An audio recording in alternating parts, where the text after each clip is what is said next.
Think about this. 1860, the Republican presidential nomination is up for grabs. All the smart money, it's on the established players, the really well-known names. Yeah, the heavy hitters. Yeah. Seward, Chase.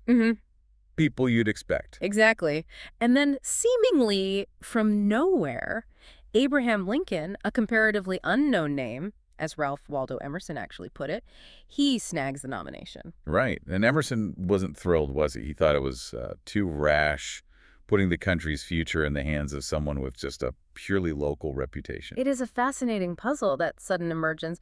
How does someone just appear like that? Well, the common explanation, you hear it a lot, both then and now, often chalks it up to circumstance, Illinois being a crucial swing state. The battleground state. And Lincoln's geographical position right in the center, making him a sort of palatable compromise candidate. Right. Easy choice when others are too divisive. Okay, let's unpack this, because today's deep dive, drawing from Team of Rivals, argues that Lincoln's ascent wasn't just a lucky break, not just being in the right place at the right time. Not at all. So if you're curious about how an underdog can triumph, or if you're trying to maybe decode the game of political strategy, stick with us. We're digging deeper than mere chance here. Exactly. The source material really points to Lincoln's own shrewdness and canniness as being absolutely pivotal. Shrewdness? Okay. Yeah, unlike rivals who perhaps, rested on their laurels a bit, Lincoln was actively playing the game, maneuvering behind the scenes to shape the nomination. He wasn't just waiting for it to happen. Definitely not. He was proactive. Here's where it gets really interesting, I think. The book highlights his fierce ambition, yes, but also his exceptional political acumen and this surprising reservoir of emotional strengths forged in the crucible of personal hardship. That last part's key, that resilience. Oh, yeah. This wasn't just a folksy lawyer who kind of stumbled into the presidency. There was steel there. Precisely. And when you consider the fractured political landscape of 1860, these qualities, that combination of ambition, shrewdness, and resilience, might have uniquely positioned him. Positioned him how? Well, to appeal to a broad coalition within that brand new Republican Party. Yeah. In a way that maybe the more established figures, with more baggage perhaps, couldn't. Okay, let's look at some specifics then. The deep dive mentions his marriage to Mary Todd. She was clearly a significant figure, especially for the time. Oh, absolutely. Highly educated, politically astute in her own right. Her education surpassed many women and even some men of that era. And their dynamic. That story about their first meeting. Lincoln supposedly saying, "I want to dance with you in the worst way." Chuckles slightly. Oh. Which is, maybe a bit awkward, but also kind of charmingly direct. Right. And Mary's positive response suggests maybe an intellectual spark right from the start. Right. A meeting of minds, their life together in Springfield, raising their family, that definitely shaped his perspective too. And you can't talk about 19th century politics without talking about speeches. Oratory was huge. Central. Speech-making prowess was absolutely central. Lincoln's ability to captivate an audience, to frame an argument, that was a major asset in building his public profile. He wasn't just giving speeches in Illinois, though, was he? No, and that's fascinating. His growing reputation as this really compelling speaker led to more and more invitations. He started speaking across different states. Building that national, well, maybe not national yet, but wider recognition. Exactly. And the Cooper Union speech in New York, that's often cited as just a key moment. Why that one specifically? Well, it was this incredibly powerful, logical, and persuasive defense of Republican principles on slavery's expansion, delivered right in Seward's backyard, essentially. It made a huge impression on the Eastern establishment, showed he was more than just a Western debater. Okay, so he's using these speeches strategically. But it wasn't just public speaking, right? He was working behind the scenes, too. Absolutely. He was very realistic about the challenges. He knew Seward and others were better known. Yeah. So he sought out information, insights, like that conversation with Roscoe Conkling, the New York political figure. What happened there? Lincoln apparently just, relaxed on his settee, very casual, but was intensely probing Conkling about the convention dynamics, asking about Seward's weaknesses. Was trying to get the inside scoop. Exactly. He wanted a realistic assessment. Conkling pointed out Seward had enemies, even in New York, and predicted Lincoln would be the nominee if Seward didn't win on the first ballot. That must have been encouraging. So he's gathering intel, playing the strategic game. Now let's briefly contrast that with his main rivals. William Seward, for example. You mentioned him.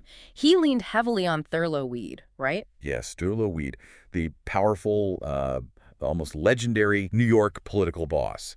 Weed had managed Seward's successful campaigns for governor, for senator. So they had a track record. They did. And there was likely a belief, maybe even an overconfidence, that Weed just had the convention campaign locked down. Yeah. That he could deliver the nomination like he always delivered. Potentially overlooking this rising threat from Illinois. Potentially. I mean, you had Salmon P. Chase. Very different style. How so? Meticulous personal presentation. Very formal, almost austere, deeply religious, apparently followed a strict daily routine. He and his daughter Kate were known for carefully reading all the newspapers, looking for signs of national support. So a very conscious effort to cultivate an image and monitor public opinion. Right. A different kind of ambition, maybe more outwardly focused than Lincoln's more subtle maneuvering.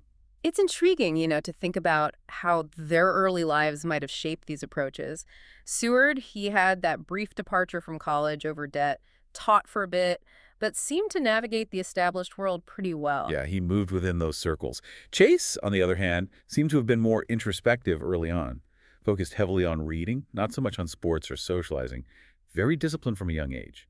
Hints of that driven nature. And then you contrast all that with Lincoln. I mean, it's stark. Completely different world. The log cabin, parents with very little formal education, his father Thomas having a really difficult early life after his own father was killed. So Lincoln had to carve his own path, especially intellectually. Absolutely. That relentless self-education is just incredible. Carrying books everywhere, writing down striking passages on scraps of wood if he didn't have paper, memorizing huge chunks of text. And the influence of the Bible and Shakespeare. You see it all through his later speeches. Profound influence. It wasn't just about gathering facts. It was about mastering language, rhythm, argument. That self-forged intellect became maybe his most powerful tool. The deep dive also touches on the personal trials, the loss of Anne Rutledge, which apparently devastated him. A profound impact, yes. And his move to Springfield, those early days of real financial struggle. The story of him arriving with nothing, sharing a bed with Joshua Speed because he couldn't afford furniture. It paints a picture of real adversity. Yeah. And the suggestion is that overcoming this built that deep well of emotional strength. Exactly. Resilience, empathy, a connection to the struggles of ordinary people. Maybe something his more privileged rivals didn't have in quite the same way or didn't project as effectively. Now, Edward Bates, another rival, he seems quite different again. Very different. He built a flourishing law practice, served in the Missouri legislature, but then seemed to consciously step back from the political limelight, prioritizing family life. So less overtly ambitious, perhaps. His diary, apparently, focused much more on domestic affairs, his garden, his family, unlike Chase's, which was filled with political calculations and ambition. Bates was respected, certainly, but maybe lacked that constant driving political engine. We get a glimpse of them interacting early on, though, that 1847 Whig convention. Right. Someone recalled Lincoln looking tall, angular, and awkward. Doesn't sound like presidential material there. No, maybe not. But interestingly, it was Bates who got elected president of that convention and apparently handled it very effectively. It raised his profile. And Lincoln, was he just awkward in the corner? No, he made his mark too. He delivered this clever rebuttal against arguments opposing public funding for internal improvements, showing that sharp intellect even then. So even early, you see these patterns. Seward, already showing political calculation, breaking with a mentor, Tracy, when political considerations demanded it. He admitted being unhappy when out of politics. The ambition was always there. Always simmering. And Seward was involved early in the anti-slavery movement too, wasn't he? Yes, advocating for Black citizens in his hometown, taking on to difficult cases like the William Freeman case. His wife, Frances, was deeply affected by the backlash after some local murders related to that case. It shows a commitment to principle early on.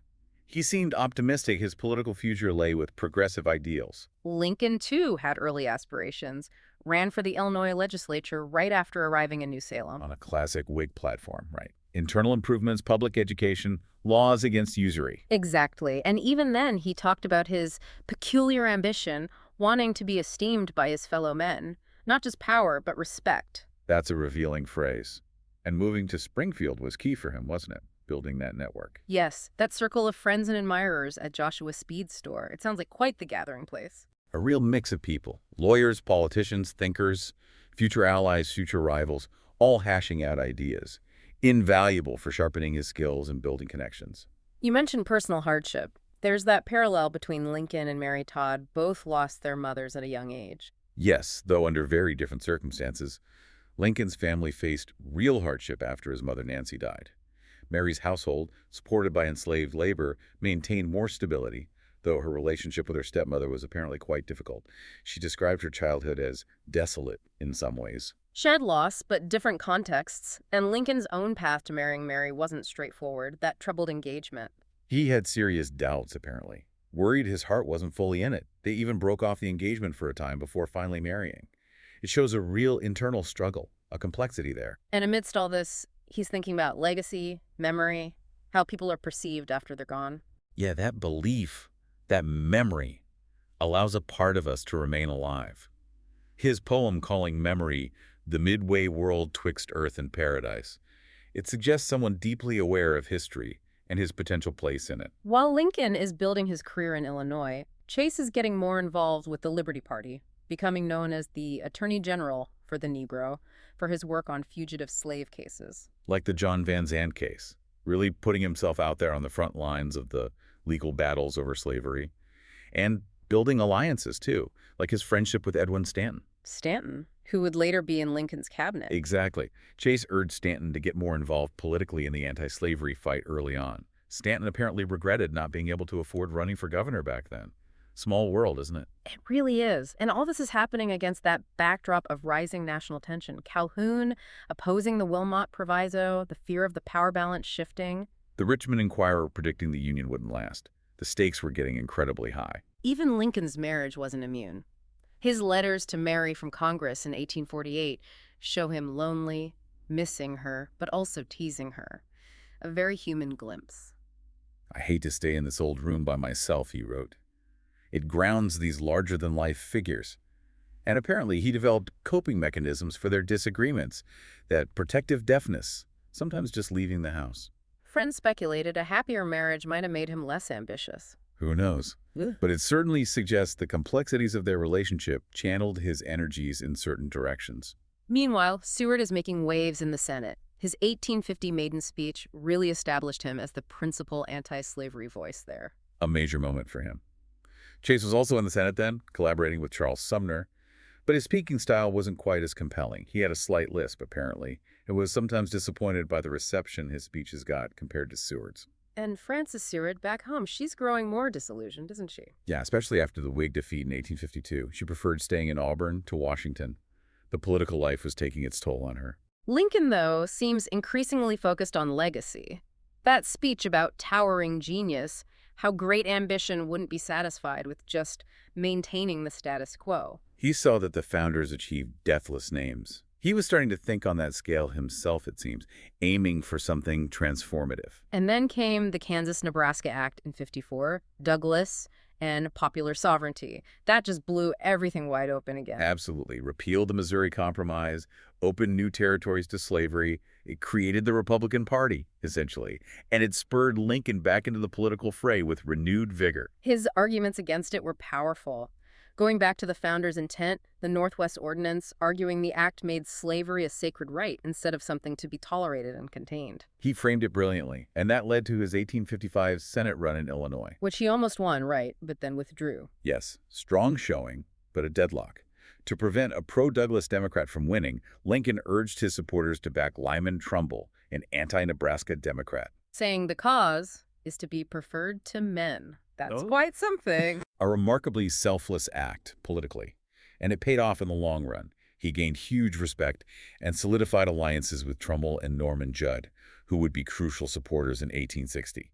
He even went to Trumbull's victory party, magnanimous in defeat. While Lincoln is navigating Illinois politics, Stanton is dealing with immense personal tragedy. The deaths of his wife Lucy, and later his beloved daughter Mary. Unimaginable grief.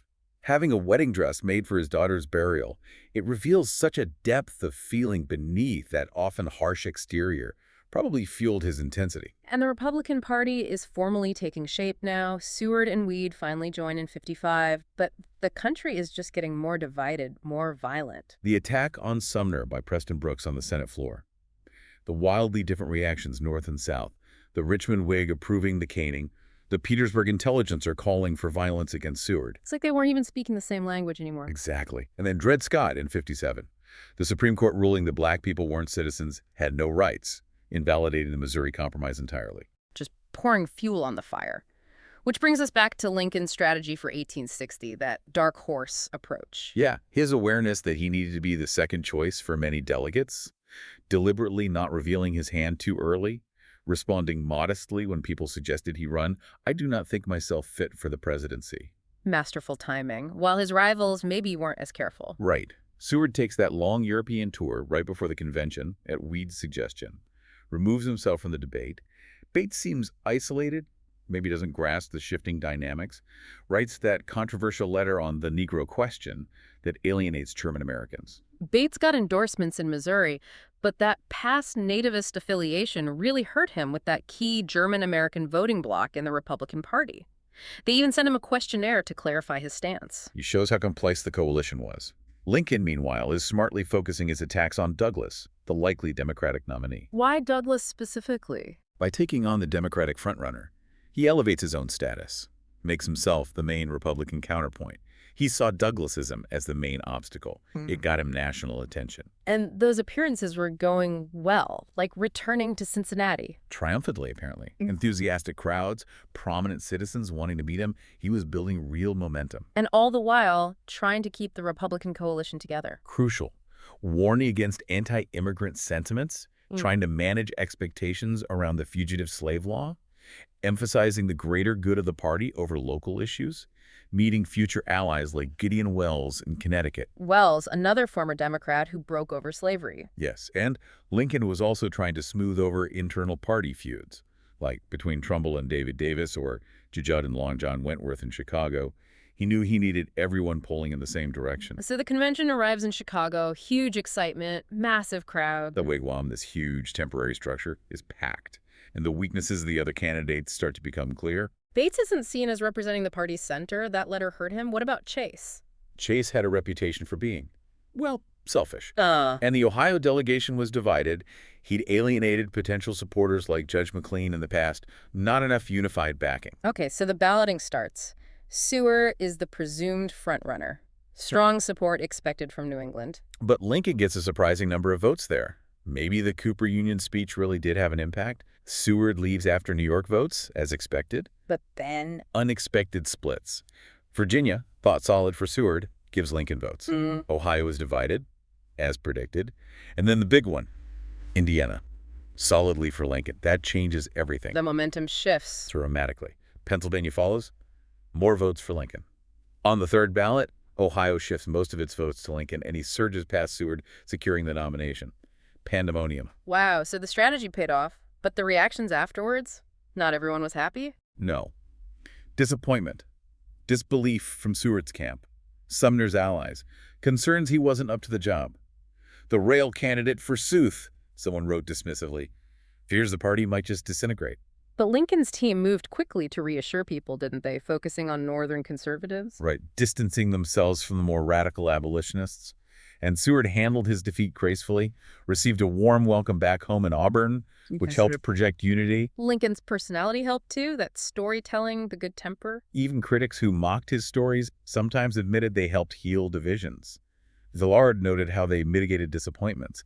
He left a favorable impression. Then came the cabinet building, a whole new set of challenges. Try and balance all these former rivals. Weed trying to block Chase and Welles. But Lincoln holds firm. He explains choosing Welles, the ex-Democrat, to balance the Whig element. Claims Welles was his own pick, despite Hamlin, his VP, also suggesting him, showing his independence. And Chase. Was he eager to join? He played coy, agitated, conditionally willing. But ultimately, the desire for the Treasury post, for position and glory, seemed to outweigh his reluctance. And while Lincoln is trying to build this government, the country is literally falling apart. South Carolina secedes. Buchanan seems lost. Lincoln's watching from Springfield, frustrated, anxious, believing the government must maintain its integrity, but powerless until inauguration, researching furiously. But willing to compromise, to some extent. On some things, yes. Fugitive slaves, D.C. slavery, the internal slave trade. He drafted resolutions for Seward to offer, but absolutely firm on stopping the expansion of slavery.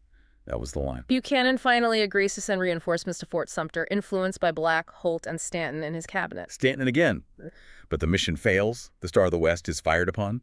Stanton, now in Buchanan's cabinet, is terrified secessionists will seize Washington before Lincoln can even be inaugurated. Thinks the government is full of traitors. What a time to be preparing an inaugural address, surrounded by office seekers trying to pack. Must have been incredibly difficult to find quiet time. Then the assassination plot warning from Pinkerton in Baltimore. Leading to that secret night journey to Washington. Lincoln was reluctant, apparently, but agreed. The details are cloak and dagger stuff. Sneaking onto a different train, avoiding detection.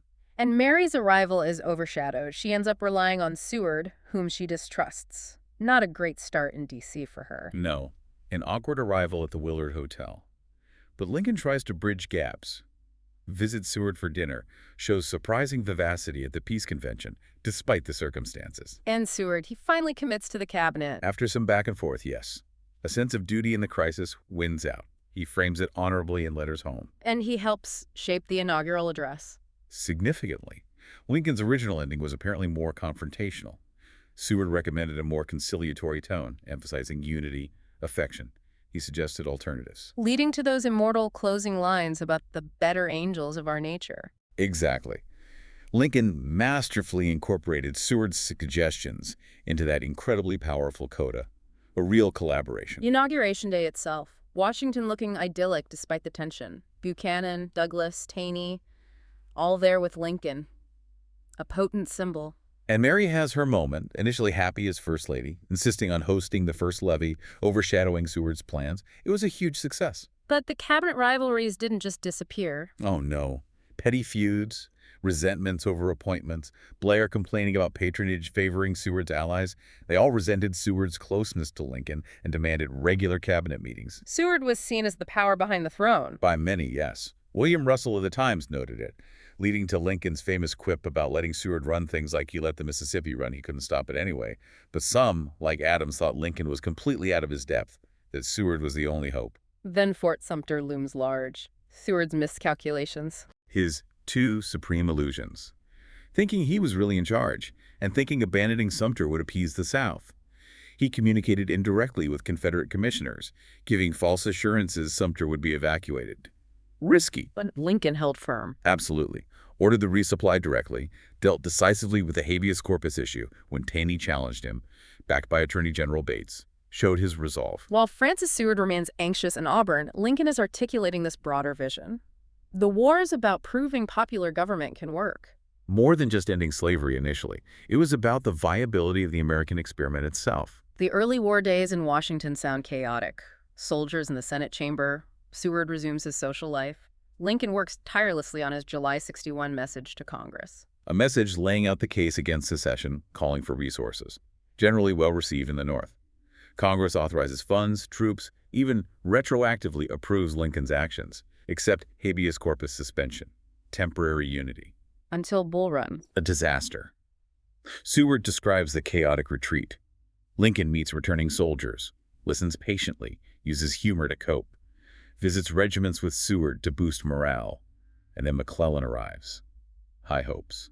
But problems elsewhere, too. Fremont in the West. Mismanagement, radicals supporting him, Bates opposing him. Lincoln hesitates. And the Trent affair blows up that diplomatic crisis with Britain. Seward skillfully negotiates the release of the Confederate envoys, avoids war.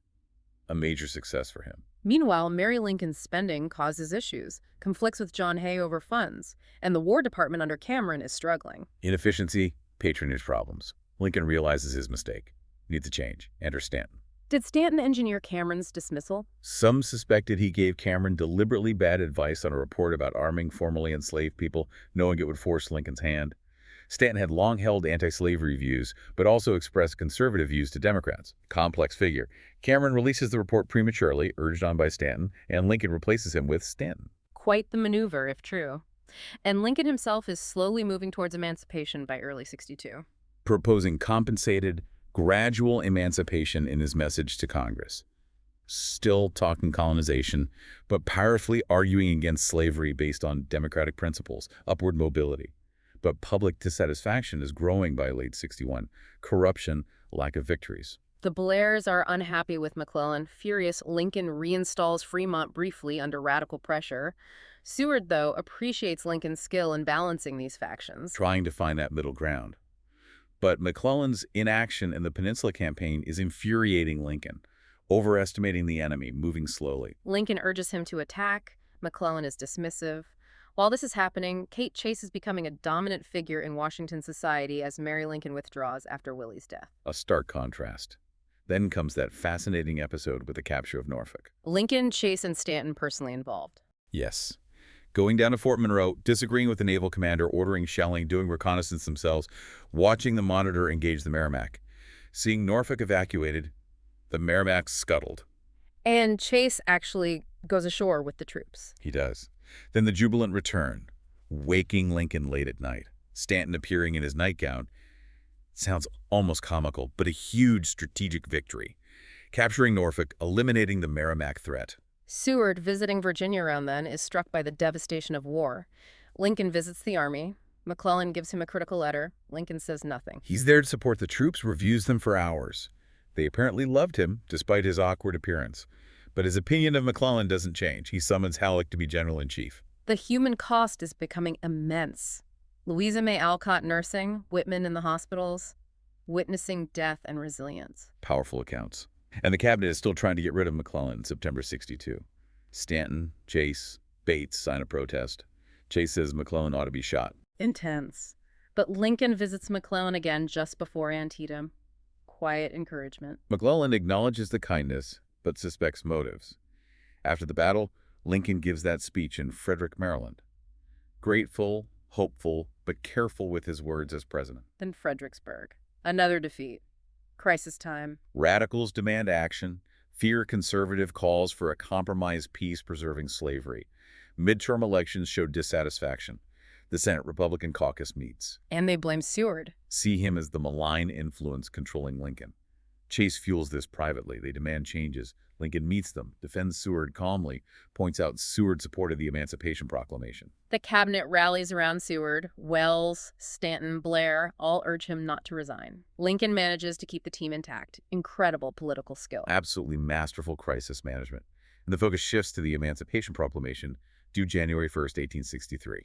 Doubts linger if he'll really do it. But he does, unwavering. Douglas noted Lincoln's firmness once he took a stand, declares slaves and rebellious states free, crucially authorizes black enlistment. A transformative moment, justified partly by military necessity, the need for manpower. The New Year's receptions follow. Huge crowds, Lincoln looking weary but gracious. Mary is grieving. Lincoln understood the timing, didn't he? New public opinion had to be ready. Exactly. Said later it wouldn't have been sustained if issued earlier. Whitman agreed the North initially fought for Union, not abolition. Lincoln had to bring them along.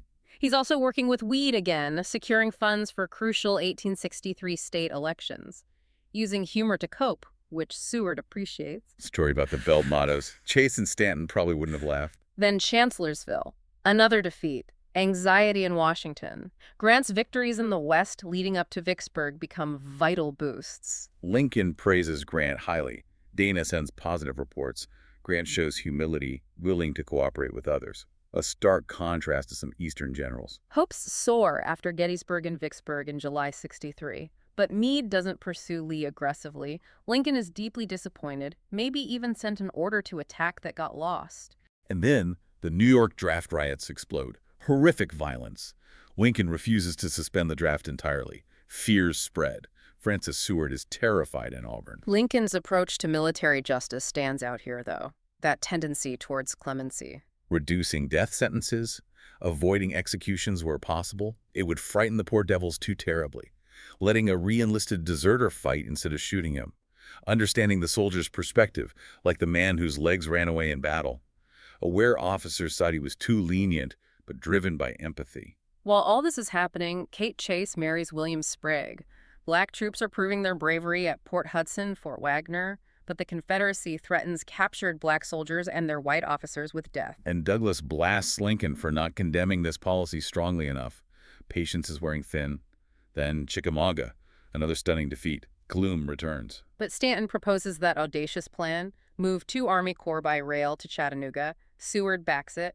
McCallum estimates 7 days. An incredible feat of logistics. Shows the Union's industrial and organizational strength. Lincoln, meanwhile, pushes back against radicals trying to dictate military appointments, asserting his authority. Then the 1863 state elections. Big Union victories in Ohio, Pennsylvania. Jubilation. But cabinet members are suspicious of Chase's presidential ambitions again. Bates notes his Western tour looks like campaigning. Yet Lincoln and Seward's bond remains strong. Constant conversation, shared humor. Fred Seward recounts his father suggesting Lincoln make Thanksgiving a national holiday. Lincoln agrees immediately. Seward's worried about his son Will's typhoid fever. Lincoln shows kindness, had previously sent Will on a secret mission. The 1863 elections end well for the Union, crushing the Copperhead spirit. Then Kate Chase's wedding, and shortly after, Gettysburg. Lincoln delivers that address. Brief, profound, connecting the war to the Declaration's promise of equality, a culmination of years of thought. Into 1864, Washington society is buzzing. Mary Lincoln resents Seward's closeness to Lincoln. Chase is definitely maneuvering for the presidency again. Davis is angry about Chase's perceived disloyalty. Chase justifies it, points to the one-term precedent, thinks Lincoln lacks will. Charlotte Cushman visits. Lincoln enjoys talking Shakespeare with her. Frank Blair attacks Chase viciously in Congress. Lincoln is annoyed but protects Blair because Sherman needs him. Diffuses the situation brilliantly. Then the conflict over Reconstruction begins. Lincoln pocket vetoes the rigid Wade-Davis bill, feels wounded in the house of one's friends by their harsh manifesto. He fears splitting the party, tries peace talks at Niagara Falls via Horace Greeley. They fail because Lincoln insists on union and abolition. Some in the cabinet think the abolition demand is hindering peace. Political pressure intensifies in summer '64. Raymond reports public sentiment turning against Lincoln, predicts defeat, urges offering peace based only on reunion. A desperate moment. Lincoln meets Douglas again, asks for help encouraging enlistment, tells others the election is crucial, a democratic peace platform means dismemberment, points to the black soldiers, how can the promise of freedom be rescinded? Seward remains a steadfast support during this political nightmare. McClellan gets the Democratic nomination, tries to appease both peace and war wings. Lincoln defends Stanton staunchly despite his flaws. Bates issues that opinion affirming citizenship for free black men. Key moments leading into the final stretch. Then, January 1865, the 13th Amendment passes Congress. Abolishing slavery. Lincoln is overjoyed, sees it as the culmination, urges state ratification. Which happens rapidly by the end of 1865. A monumental, definitive end to slavery in the United States. So, returning to that initial question of how a relatively unknown Abraham Lincoln secured the Republican nomination in 1860, our deep dive reveals, well, it's a complex interplay of factors far beyond just mere chance or geography. Absolutely. It was his strategic political acumen, honed through years of self-study and very practical experience on the Illinois circuit. And those powerful communication skills, right, carefully cultivated, incredibly persuasive. Definitely. Plus that remarkable resilience, forged in the crucible of personal hardship, as we discussed. And you have to set all that against the backdrop of his rival's strengths, yes, but also, crucially, their weaknesses and missteps. It seems like Lincoln's less conventional background, maybe his underestimated public profile at first, actually gave him unique advantages in that specific political moment. I think that's right. His ability to connect with a broader spectrum of the electorate maybe seemed less threatening initially. His pragmatic yet principled approach and that unwavering determination, it ultimately proves to be a more potent combination. More potent than the established reputations and perhaps the overconfidence of his more well-known rival. Exactly. They might have underestimated him, focused too much on each other. So Lincoln's improbable nomination wasn't a fluke. It really was a testament to his unique blend of strengths and his, frankly, masterful navigation of a complex and rapidly changing political landscape. A landscape that was demanding a different kind of leader, perhaps. Yeah. And it does prompt a compelling question for us today, doesn't it? In our own times of significant change and leadership contests, what seemingly unknown individuals might possess similarly underestimated strengths, that hidden potential to rise and meet unexpected challenges. It's a thought worth considering. History often surprises us. It certainly does. And on that note, our deep dive into the factors behind Lincoln's nomination concludes for today. We really encourage you to explore this fascinating period further, the lives of Lincoln and his rivals. It's an endlessly compelling story.